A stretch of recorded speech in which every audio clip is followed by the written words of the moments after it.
Hey Quads, my goal is to give you an overarching idea of what's happening from my perspective with all your videos as quickly as possible in this video so that the information is applicable immediately. Okay, so a lot of our issues coming across the board right now. So these are my sticks. This is my pad. You guys can see my pad, hopefully.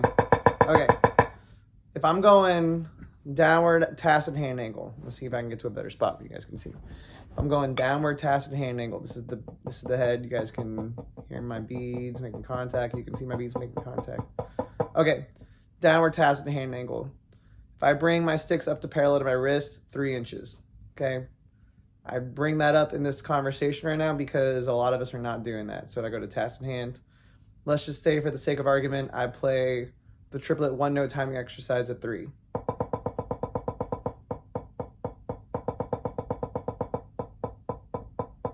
Right?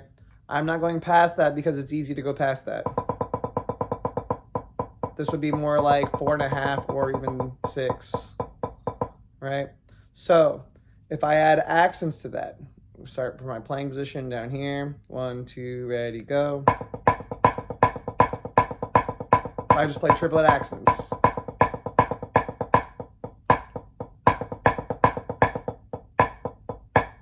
I'm not convinced that that would be our low end if we were to isolate that at the moment, okay?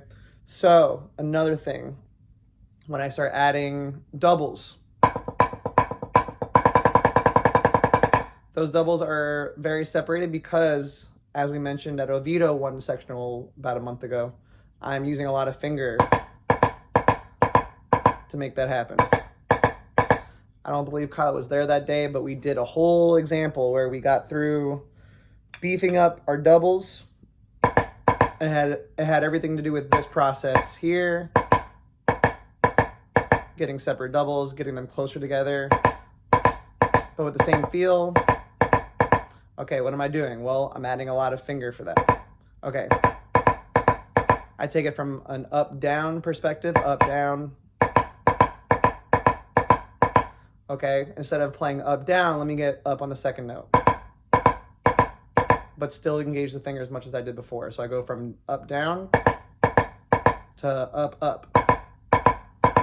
Okay, I do the same thing over here, up-down.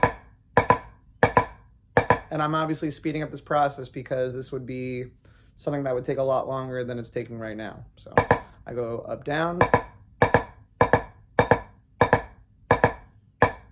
up. That's my up. I go up-down, add the down. Try to get them close together, but still beefy and full. I go from up down to up up.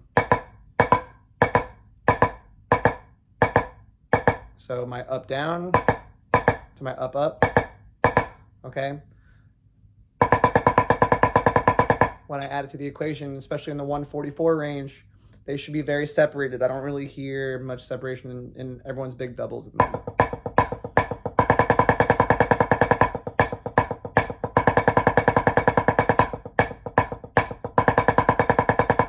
Okay, so beefiness of the doubles, step 1. Step 2, actual downstroke integrity going from triplet accents to paradiddles.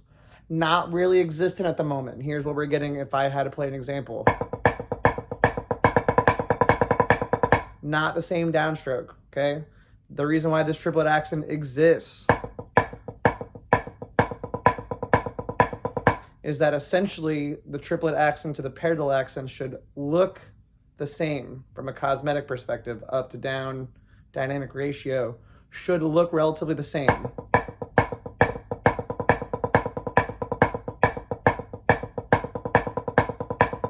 Right? You can even notice that when I play at 3 with like a little bit of breath to it, it goes to about the bottom of my shirt logo right here. It goes to about the bottom of my shirt logo, right? Okay. Now, when I watch you guys play, I don't see that same instance from where the accent is stopping, placing the next tap to paradiddle accents. So go back and watch your videos and check and see if you are actually getting a downstroke when you play the paradiddles that stops where they stopped when you were playing the triplet accent. Spoiler alert, they do not. And of course, I'm speaking in general. Beefy doubles actually stopped paradiddle accents, okay? And then those 7-lit accents are double accented. So if I go paradiddle, paradiddle, paradiddle, paradiddle, 1 and, check out the motion of that.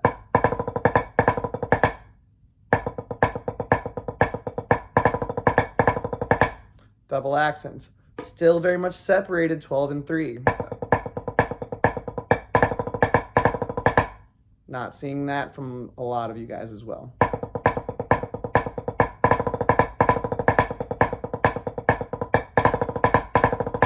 Oopsie daisy, but you get the idea. Double accents that are big, you need to practice this that slow in order for your brain to know what's happening.